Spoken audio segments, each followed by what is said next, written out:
you kind of have to go that far into it to really figure out like what is being open, and then what is just me shoveling in everything that I've been taught. Welcome to Book BFFs, the show that celebrates the joy of reading and the phenomenal people they inspire. I'm your host, Jenny, and today I am here with the extremely talented Typoe, and we will be discussing the book, The Creative Act, A Way of Being by Rick Rubin. What's up, Typoe? What's up? Happy to be here. Thank you. Thank you for being here. Yeah. I need you to know I decided to be barefoot, pata sucia, Yes. to really embody Rick Rubin and everything he stands for. Yeah, his way of being. His way of being. Yeah. And I have so many questions for you. I need you to know that. But this book goes so in depth, and I think it's one of those books that you can't just read one time. Yeah, I mean, I've read it twice, and I listen to it all the time while I'm painting and making sculptures in the studio. So it's like constantly just like, because there's all these little like sort of mini chapters, and then every time I hear it, I pick up something a little different, you know? But even starting with the title, like A Way of Being, like the creative act, like it is, the book truly is like, it's not even about art. It's not about music. It's just about like being, like how to interact with the world around us. And to me, I love that. That's perfect. I love that too. And I love that. I feel like you really embody a way of being just by your presence. The second you walked in here, I was like, he understands energy, right? Yeah. And going into Rick Rubin, being the author, I watched a 60 minutes on him. You have to see it if you haven't already. Yeah, I haven't seen it. You have to watch it. It's only like 10 minutes of the 60 minutes. Okay. But it's a must watch. And he says, I'm a reducer, not a producer. Yeah, that makes sense. He's always talking about like narrowing things down, and I always try to do that with my work, is like, where can I cut the fat? Like, all right, here's my idea for this. Now, like, how do I get it to here? You know, like he's like, okay, we're making 20 songs right now. How do we get it to 5 for the album? And like, that's always how I kind of look at everything in my life. Like, how can I'm very much like a minimalist. Like I have multiple of these shoes, these jeans, these shirts. Like I wear the same thing every day. So everything I do, I try to bring it down to its bare bones, so I can just sort of focus and sort of just like be a conduit for making. Yeah. How do you do that? How do I do it? Yeah, that's not that easy. What, like cut down everything? I'm low-key a hoarder, and for me, I know it's very difficult to... Well, you know what it is? I used to not be, and I used to have a lot of, like I had over 200 pairs of shoes. Now I have 3 pairs of shoes, and they're the same ones. And I kind of, I started reading about minimalism, and I don't know, there was something about it that was intriguing, where I was just like, oh, I don't want things, I want experiences. And like, I need people, I don't need things. And these things that I thought were making me happy were not. And once I got rid of them, I felt so much happier, like a weight was lifted off my shoulders.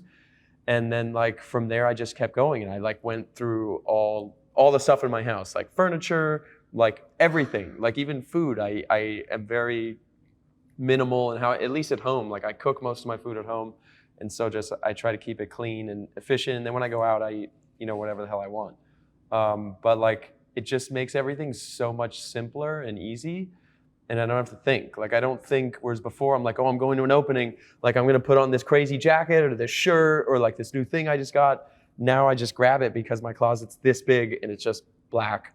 And I just grab it, I'm not even looking while I'm on the phone and I'm moving, and I just keep going. And it just, over, you know, 80 years of life, it just makes everything, I think, more efficient. And honestly, like, I make art, so like I don't have to like wear who I am on my clothes. I try to just keep that simple. Like, I think maybe for other people, it's good to like express themselves like that, but I don't really, I don't see a need for it.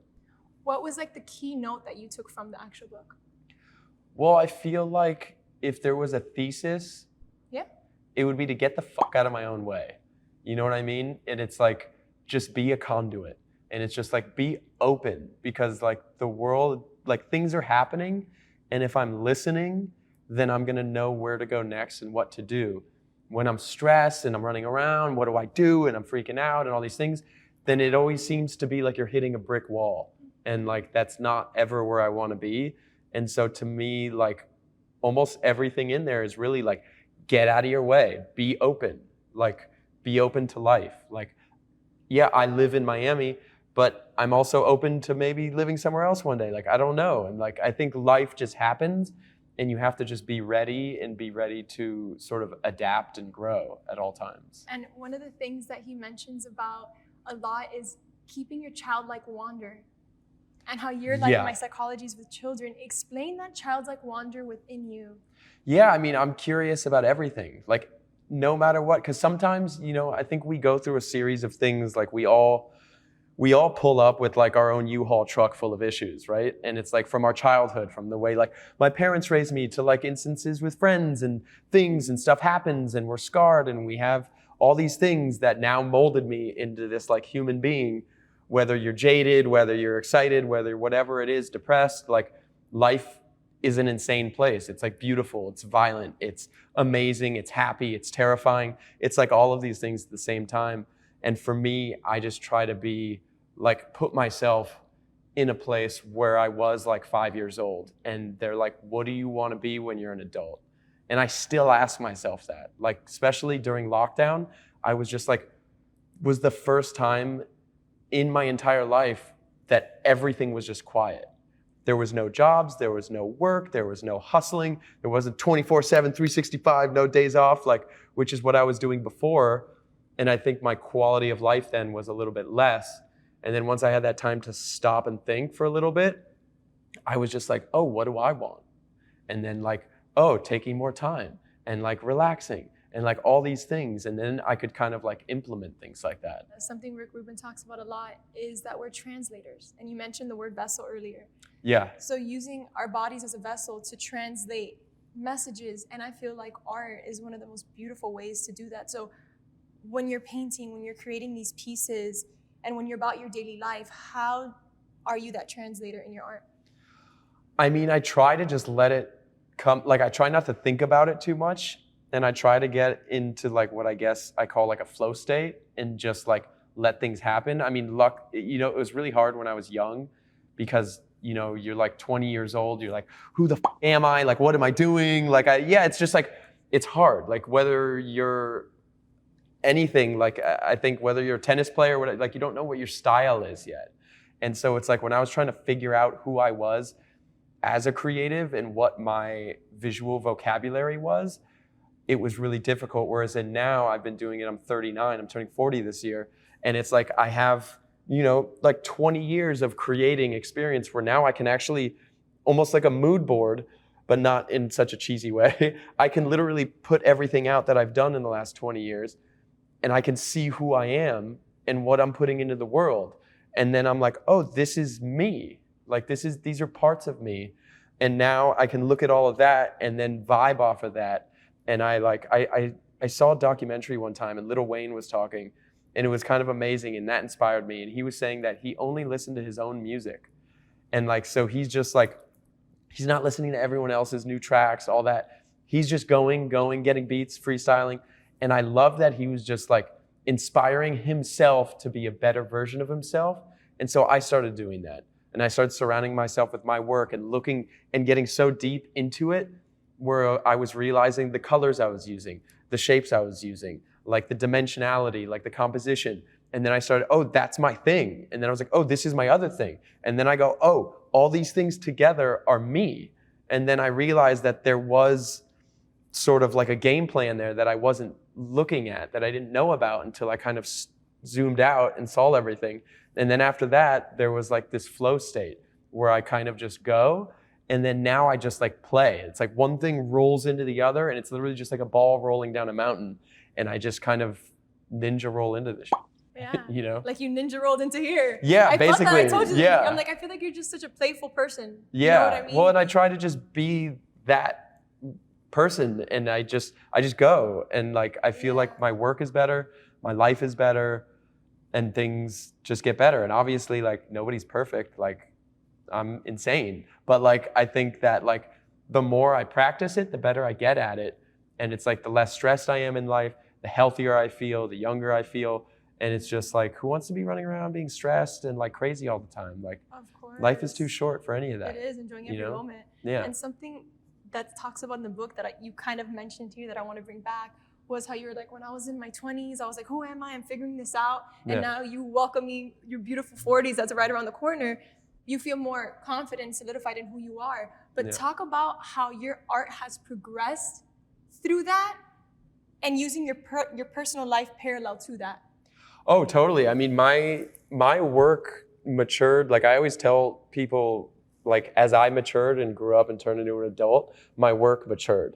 And, you know, so like when I was younger, like I'm in recovery. And so I've been sober for 19 years now. And so I got sober when I was 20 years old. Before, I've never had a legal drink in my life. But that's because I also went ham when I was a kid. And I was like wild. And so like at that point in time, my work was wild. And it was like really dark. And it was really like aggressive. And it was really just like, it was like a mirror that I put up to myself. Whereas like now I'm an adult who like has love in his life and friends and building community and all these things. My work obviously doesn't reflect that anymore. Yeah, I don't even know who that person was. But now I kind of am building for the world I am in and then the world that I want to be in. And so it's like every year I can slowly see my work growing with me and then kind of like finding out, and it's not even like tangible things. I just start to see it like, it just shifts. And then I'm like, oh, that feels right. And then I'm like, oh yeah. And then one day I'm like, oh, I want to design a park and I want to engage in kids and adults and families and things. And then all of a sudden it just like happens. And then like things just start like moving and going, obviously with hard work, a lot of hard work, but like these things just start moving and flowing in the way they should be once I take care of myself. And like, that's always my rule. Like when anyone asks me and they're like, oh, well, I'm trying to like figure out who I am. Or like a young artist is like asking me questions or whatever. And I'm like, dude, if you don't know yourself, then you're not going to know who you are as an artist. And I think that's the same with everything in life. Like, how could I have a relationship with another person when I don't know who I am? You know, and I feel like that's the same thing. Like my relationship with art is that it's a relationship, and it's the longest one I've ever been in my life. And it's something that like, if I don't know who I am, then my art is probably just going to be a regurgitation of things that I see, you know? So what inspires you? I mean, everything around me, you know, like in terms of like art, everything from like classical, like Dutch and Flemish still life paintings to like Osamu Noguchi sculptures to like anything. And I think it's just the way of being. Like a lot of the work I'm making now is because I looked at the world and I was just like, what the fuck is wrong with us? And then I was just like, everybody's fighting, nobody knows how to communicate, people are fighting over everything. Like you're on the left, you're on the right, like my diet's better than your diet, like you should do this, like anybody's a fucking doctor. And then like, I was just wondering like what, like it brought me to a place where I was like, how did we all learn this? Because they're all learned behaviors. We just come out a dumb baby. We don't know anything, you know what I mean? I started figuring out like, oh, okay, these are all taught things. And then I started studying about childhood psychology. And I started learning about like all these different things. There was this guy, which my work is largely based off of Frederick Froebel's, who in the early 1900s, or in the 1800s, he created what is called Froebel's gifts. And those are what we know as children's building blocks. And so he also created what we know as kindergarten.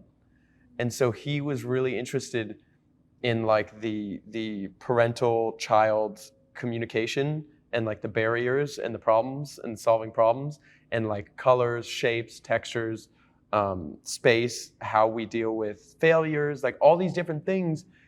And then I look around and everything starts to make sense. And I'm like, fucking A, like this person was not raised right. And then so it's just like, okay, how do I like work through this with my art? And so like everything from like the parks that I'm designing to the installations, everything is kind of meant to take us on this journey in this like self-reflective sort of environment to have these conversations. And so everything I do is kind of based on that, because you can always backtrack everything and figure out where the problem started.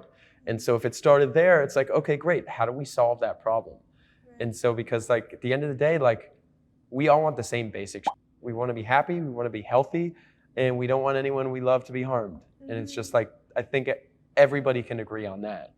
And so it's like, how do we get to a place where we could have those like kindergarten rules, basically, where it's like, be nice to the person next to you. If you don't have anything nice to say, don't say it at all. Like, don't steal if it's not yours. Like, ask if you want to play with someone else's toy. Like, basic that, like, even as adults, people I know in their 40s don't know how to do that. And like, that's insane to me, you know? And it's like, hopefully we can get to a place where we're just a little bit better every day.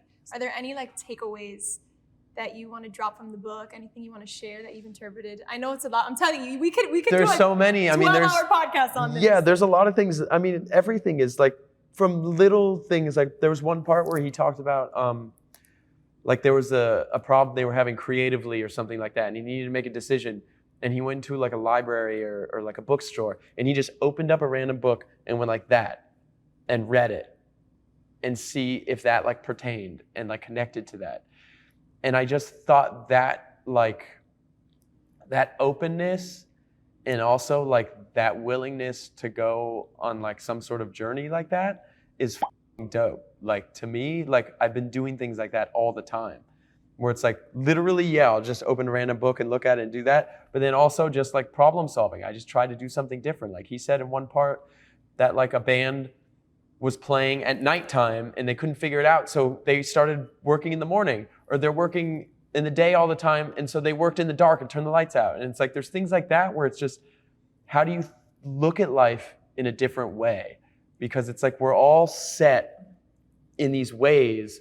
I'm set in my ways. I'm trying to be open all the time. And I have habits that have been formed over a lifetime. And so I always have to check myself and be like, so I question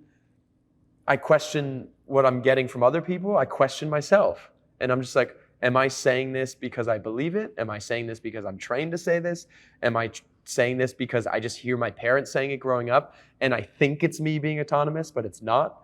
And so it's like, you kind of have to go that far into it to really figure out like what is being open, and then what is just me shoveling in everything that I've been taught. Yeah, of course. You know what I mean? From like everything. Yeah. Wow. So much knowledge and wisdom. Thank you. I feel it. I'm like registering. I know it's a reflection of you being able to understand the depths of it because of the depths of you. The first page I started reading, I was just like, oh yeah, yes. Like, this is what's up. And then a lot of my friends were texting and writing, and they were like, dude, this book is sick. And then people were like, dude, should I get this? And now I gift this to everybody. I love that. And I just hope that they don't have it already, because now everyone I know is buying it. And if they do it to somebody else, they pay for it. Yeah, and I think it's a cool thing to have and just kind of like share. I think, if anything, it's just a beautiful thing to share with people. Of course. And in the beginning, how he just states, these are just my thoughts. Take what resonates. Yeah, like, look, everything that I'm talking about, I don't expect anyone to ever, like, people usually think I'm crazy because of, like, I have, like, a uniform, and I do this, and I work out in the morning, and I have my thing. It's your way of being. Yeah, it's my way of being. You could do whatever the you want. Like, that's what life is about. And I think I do whatever I want, and I just try to be conscious that I'm not encroaching on anyone else's, like, everything I'm doing, but I'm doing it to me. I'm not doing it. I'm not like, all right, you're gonna get up at 4 a.m. and work out with me. Like, do whatever you want. Exactly. And it's like, that's what life is about. Like, that's, if anything, it should just be about us being happy about what we're doing. And a fun little question, because I want to know, I'm sure other people are curious, before we get into our little game. How did you get your name Typoe? When I was like 14 or 15, I was doing graffiti with my friends. And then I needed a tag, and I was kind of like, I had a bunch of different names, and then my friend Jason, who wrote Tyrex at the time, he was like, you can take my backup tag. It was Typoe. And then I was just like, oh, I like that. And then I was like, and it's literally been my first name ever since then. Wow. Yeah. So it's definitely stuck with you. Well, and it's simple and it's easy because it's just one word and it's recognizable and it makes life easier. Okay, so we're gonna play a little fun game called word associations. Okay. And I'm gonna say 10 words from the book. Okay. And I want you to say the first thing that comes to your mind after I say the initial word. Okay. So 10 are gonna be from the book and 10 are gonna be not from the book. Okay, I can play this game. No thinking, just you're going for it. Okay, no thinking. Okay. Got it. Don't You overthink ready? any of this. No, just Okay. go for it. Wait, hold on. Let me prepare myself. Prep. Take your water. Okay, You ready? let's go. Okay. Collaboration, Friendship, flow, state, intuition, love, vulnerability, family, authenticity, realness, experimental, trust, inspiration. parents. Wow, I felt that. Yeah. Ooh. Getting real. Whoa, I really felt that one. Wow, you spoke to my soul when you said that. Imperfection, Me, exploration, the world, transformation. life. Wow, I want to give you like a 10 out of 10 for those last responses. I don't know if we could score those. I don't know, but I really felt what you were saying. Wow. Okay, 10 not from the book. You Okay, ready? I'm ready. Okay, trampoline. Jump. Not as deep. These ones aren't I love deep. it. Brinca. The balance. We need the balance of Yeah, both, you know? yeah, The yeah. duality. Carnival. Terrifying. Clowns. I don't know. like That's the first thing I thought Carnival of. I thought of a clown and I was like, no, get out of my face. Carnival Cruise. I love that. Galaxy. Quest. I was thinking about the Hiking. movie. Hiking. Nature. Dragonfly. Flying? That one's terrible. Gourmet. I just thinking of them flying. I don't know. Flying little dragonflies everywhere. Gourmet. Gourmet food? Tornado. Terrifying. I love that. 2 more words. You ready? Yeah. Symphony. Beauty? Bookshelf. Books? I know, that's a terrible one, but I'm thinking about all the books in my house. I don't know. If there's one thing that you can change in the world today, what would it be? I mean, that's a loaded question. There's a lot of things There's a lot that of we things, should but one probably thing. change. One thing. One thing, I think maybe, you know what would probably make things a little bit better is maybe like a deep sense of like empathy. Like if I could look at you and I could feel, like really feel what you're feeling, because like a lot of our problems, I think about this way too much, but like a lot of our problems are like proximity problems. Like if it's not happening to me or my friends or my family, I don't really have time. You know what I mean? And it's like you see everyone, that's why like somebody in your family gets cancer, all of a sudden you start a cancer foundation. You know what I mean? People aren't typically just doing that because like life is going great. A lot of people do, and there's an amazing human beings that are doing that. But a lot of the time, you're not thinking about other people's shit. You're not thinking about their problems. And then somebody comes and they're having a bad day or they're yelling at somebody. They're not yelling at you because they hate you. They're yelling at you or they're being rude or whatever because they're having their own issues. And like if you feel that and you know that, then you would respond differently to everybody. And so it's like I always try to think about that when people are just having shit days or people are just fucking assholes. And like that happens, and who knows what happened to that person in their childhood? I don't know. Like they might not even have a family. Like there's all these things. I get to go home and I still have my family and I have like my friends and I have a dog and like I have a house that I live in and I have food every day. A lot of people don't have that, you know? For sure.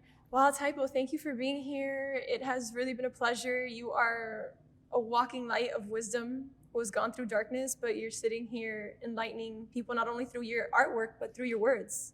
You know, this has really been a deep reflection, so thank you for being here. Cool, yeah, thanks for having me. This was awesome. I always I could talk about life and the world probably forever. Yeah. So this is And you cool. should keep doing it because people need to hear it. Yeah, thank you. You're welcome. Where can we find out more about you and people can tune into all your beautiful artwork? I think Instagram is probably the easiest thing because I just use it as a portfolio. It's just Typoe at Typoe. At Typoe. And then typoe.com. Typoe.com. I don't have Twitter because I don't like to read anything that people are writing. Yeah, you read. Oh, that people are writing. I'm like, what do you mean? I like to read this. I don't like, it's funny. It's like you want to hear maybe your friends' comments about something about life, you don't want to hear everybody's comments Of about course, life. too And much so clutter, too I much keep it clutter. simple. I keep it to pictures. Cool. And do you have any like paintings or murals in Miami that people can go by and check out? Yeah, in Miami, what do I have? I have a park that I designed in Brickell at the Underline. Okay. And so it's a sculpture park. Cool. I have a permanent sculpture that's going to be on the first floor of the Perez Art Museum that's coming. And so we're going to announce that soon.